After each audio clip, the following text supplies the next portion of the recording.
Bonjour à tous. Donc je vais continuer un peu sur des définitions, une perspective un peu générale. Il n'y aura pas de cas d'étude hyper précis dans ma présentation. Et je ne pensais pas, en fait, ça va être beaucoup une répétition de ce que Bénédicte a dit. Je ne pensais pas qu'on se recouperait sur autant de points. Mais peut-être une précision justement sur les histoires de couplage, interopérabilité et tout ça. Et donc je vais vous expliquer pourquoi je pense que c'est important d'aller vers intégrer plus de modèles de simulation dans les jumeaux numériques et surtout la validation et l'intégration, c'est-à-dire le couplage de ces modèles de simulation. Alors tout d'abord, en guise d'introduction, je propose un peu d'avoir un aperçu synthétique de l'état de l'art de la littérature. Et donc, dans quelle mesure les deux thèmes principaux de la journée, l'anthropocène, le développement durable et les jumeaux numériques, sont considérés dans la littérature scientifique. C'est-à-dire quels domaines d'études principaux. Alors donc, ce que je propose, c'est d'appliquer des méthodes que j'ai développées, des méthodes bibliométriques, scientométriques, de cartographie systématique via réseau de citations. Donc en partant d'un corpus initial de 200 articles obtenus avec une requête. En fait, on récupère les articles qui citent tous ces articles et ceux qui citent tous ces, donc au niveau 2. On reconstruit le réseau de citation en fait, en propagation comme ça, en backward citation. Et on se retrouve, alors là, c'est un petit corpus, parce que c'était une étude un peu rapide, mais on pourrait creuser un peu. On retrouve quand même déjà 14 000 articles et 24 000 liens de citation. Et ensuite, on analyse ce réseau avec de la détection de communautés pour trouver les champs de recherche endogènes, c'est-à-dire les champs de recherche de pratique par les chercheurs en termes de citation. Alors, ce qu'on obtient, c'est ça. Alors, la visu du réseau de citation n'est pas super parce que, justement, à cause de ses propriétés, il est assez modulaire, donc on a quand même des champs très définis. Mais ces champs aussi se citent beaucoup entre eux, donc c'est très difficile de le visualiser de manière disparate. Je ne sais pas si vous avez déjà vu des graphes avec des communautés très distinctes. Quand il y a peu de liens, là il y a beaucoup de liens entre les communautés, surtout via en fait, un domaine principal qui est l'épistémologie des jumeaux numériques, qui est un peu comment on définit une jumeau numérique, qu'est-ce que le jumeau numérique. Ce champ en fait est au centre et tout le monde le cite, donc en fait il ramène toutes les communautés et les fusionne en quelque sorte. Alors donc là, en termes de proportion, j'ai mis les communautés qui étaient au-dessus de 4% de taille du corpus. Et ce qui sort le plus, c'est Smart Manufacturing. Alors je ne sais pas exactement ce que c'est, mais c'est lié à l'ingénierie et aux chaînes de production. Ensuite, donc c'est la définition des jumeaux numériques. Et le troisième domaine, c'est donc a priori le domaine d'où ça vient, Civil Engineering et le BIM. En fait, c'est là où le terme a été introduit. Et ensuite, on a quelques domaines qui sont plus directement liés au développement durable, économie circulaire et tout ce qui est urban analytics. Et ensuite, j'ai l'impression, là c'est pareil, il faudrait creuser, mais il y a beaucoup de domaines buzzword, donc le terme pourrait être récupéré par certains domaines pour ce greenwashing entre guillemets. Bon, ça, ce sera à creuser, mais tout. Le métavers, industrie 4.0, enfin bon. Et après, on a aussi en termes agro-industrie, le smart farming qui ressort. Alors donc, comment essayer de transitionner vers des sujets plus proches de ce qu'est le développement durable en pratique, c'est-à-dire quand même très proche des sciences humaines, enfin la part des sciences humaines et d'aller un peu plus au-delà de l'ingénierie pure et des domaines qu'on a vus. On peut reprendre, bon là du coup ça répète ce que Bénédicte a dit, mais la définition originale d'un digital twin, ça a été introduit dans les années 2000 et ça vient de l'engineering, enfin un peu plutôt ces domaines-là. Et donc la définition initiale, c'est donc un miroir vraiment digital qui reproduit les processus de l'objet et qui normalement est en temps réel. Ensuite en pratique, c'est ce que Bénédicte a dit, mais on n'est jamais vraiment identique. Et souvent pas en temps réel, on est même statique. Et donc une question qui est un peu fondamentale, c'est le lien entre le modèle et le système, donc là que Bénédicte a très bien détaillé.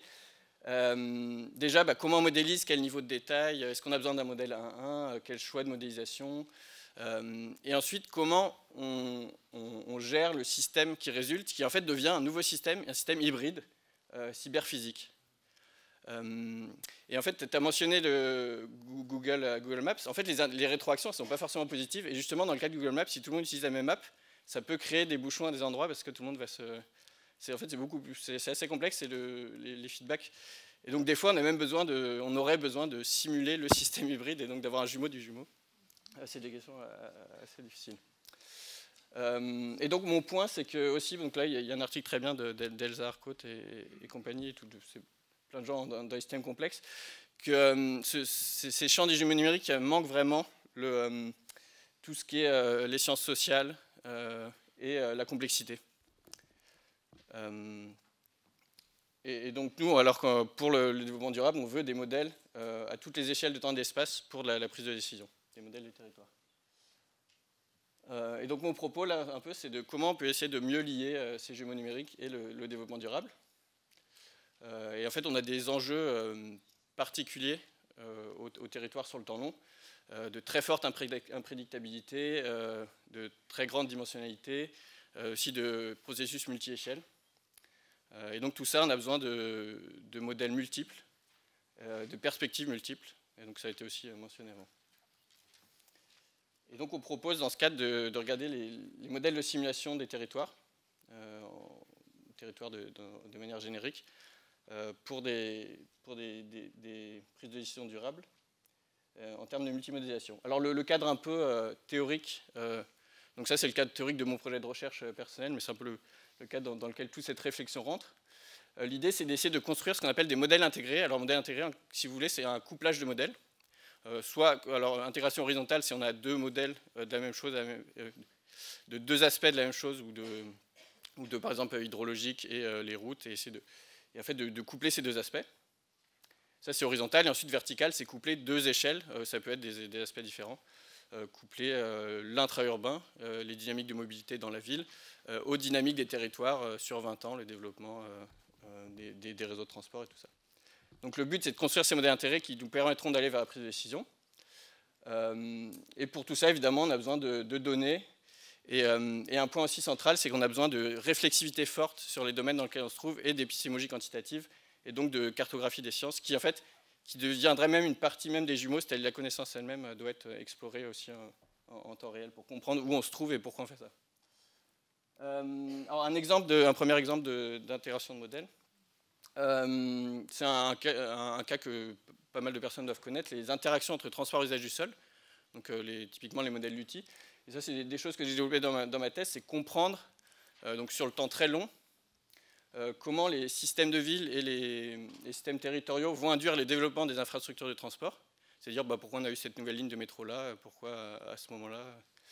Et dans l'autre sens, comment les lignes de transport, donc là c'est des approches plus classiques, comment les lignes de transport vont influencer le développement territorial. Donc là, c'est les modèles LUTI.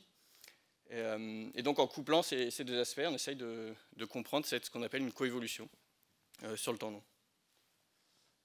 Un autre exemple, donc là, c'est un projet en cours, alors je n'ai pas de résultat à montrer, juste un peu l'idée globale. Là, l'idée, c'est à une échelle petite de la mobilité, de créer un modèle complètement ouvert et complètement modulaire de transport. En fait, c'est d'intégrer autour de MATSIM, pour ceux qui connaissent le framework de modélisation de la mobilité MATSIM, des modèles ouverts pour la population, pour les interactions spatiales et tout ça.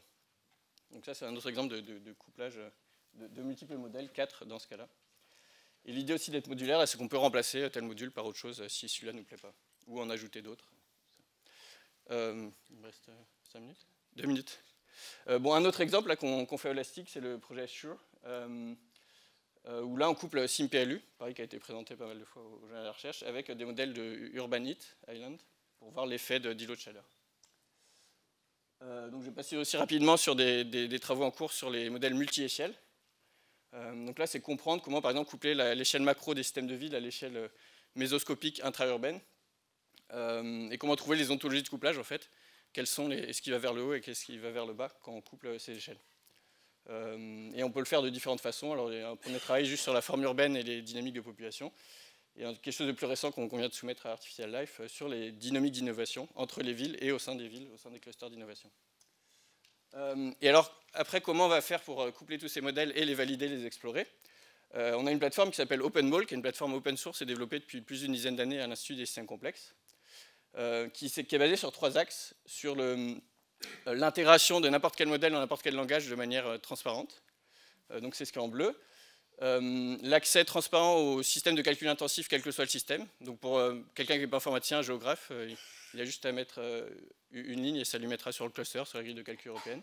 Et ensuite, l'accès à des méthodes très avancées d'analyse de sensibilité, validation des modèles, calibration des modèles, et tout ça, donc l'état de l'art, donc les méthodes de la littérature, et aussi on développe aussi des nouvelles méthodes. Donc en fait, OpenMOL, objectivement, c'est le meilleur qui existe. Donc là, c'est un benchmark fait par Romain Reuillon, développeur principal, par rapport à d'autres solutions dans le même domaine. OpenMOL fait tout, les autres ne font pas tout. Des exemples de méthodes qu'on développe, donc là, avec Julien Perret du LASTIG et d'autres, par exemple, comprendre la sensibilité des modèles aux conditions spatiales initiales, c'est-à-dire qu'est-ce qui est lié à un processus générique et qu'est-ce qui est lié au cas d'étude géographique. On peut dire, ah, j'ai cette conclusion, mais en fait, j'ai fait tourner le modèle sur cette ville. Est-ce que c'est parce que c'est cette ville? Donc là, on génère des villes synthétiques, on répète le modèle sur plein de villes synthétiques et on extrait les processus génériques. Et voilà, donc je vais conclure. En fait, les jumeaux numériques sont des modèles de simulation et je pense qu'ils doivent être pensés dès le début de cette façon. Et qu'il faut aussi penser sur multiples approches, multiples modèles. C'est pour ça qu'en fait, je parle de famille étendue. Et évidemment, multiples échelles de temps, échelles d'espace et disciplines. On ne peut rien faire, alors du coup là ça recoupe avec ce que Bénédicte disait sur l'incertitude, la confiance. On ne peut rien faire sans explorer, calibrer, valider ces modèles. Donc la plateforme OpenMOL est là, c'est open source et gratuit. Et donc elle peut être intégrée depuis le début. Tout ça doit être open source, partagé et modulaire pour vraiment être un commun, dans le cadre des jeux communs. Et ça, c'est une question qui est en recherche actuellement. Par exemple, le travail d'Étienne Delay et Paul Chaperon, qui doit être ici au LASTIG. Comment impliquer dès le début les stakeholders, les personnes impliquées par le modèle, dans le développement du modèle, mais aussi son exploration. Voilà, merci.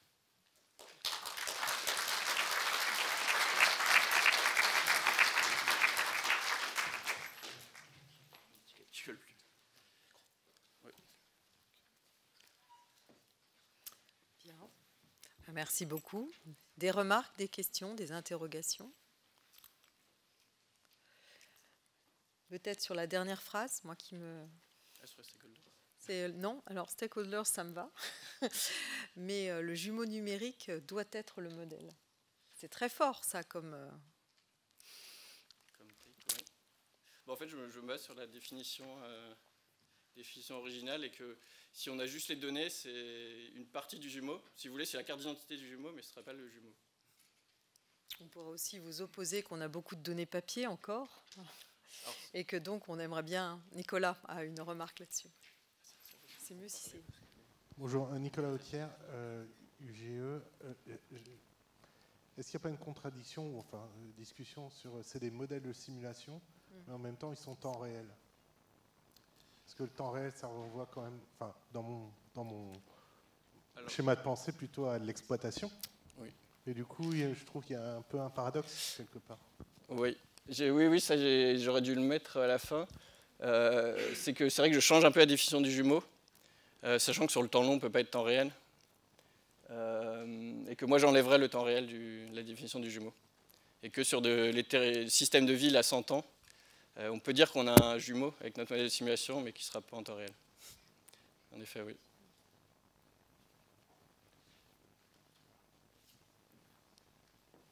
Une autre remarque? Oui.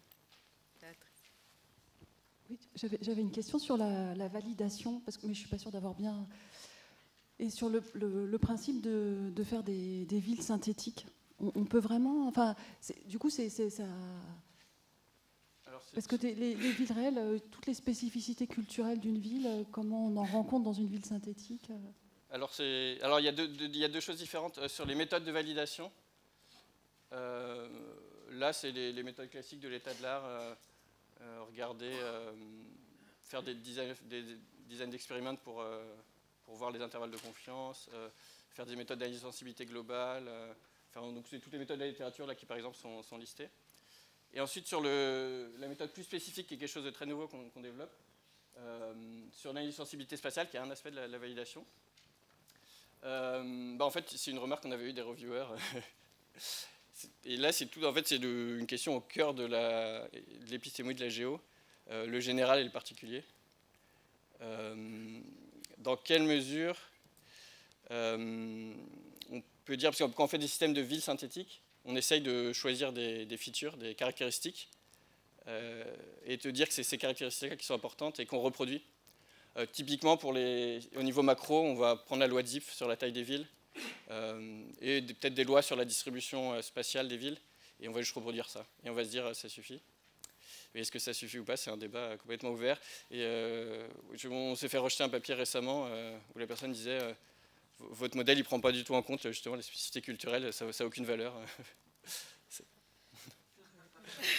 C'était le reviewer, je crois. Mais non, c'est un débat complètement ouvert. Ouais.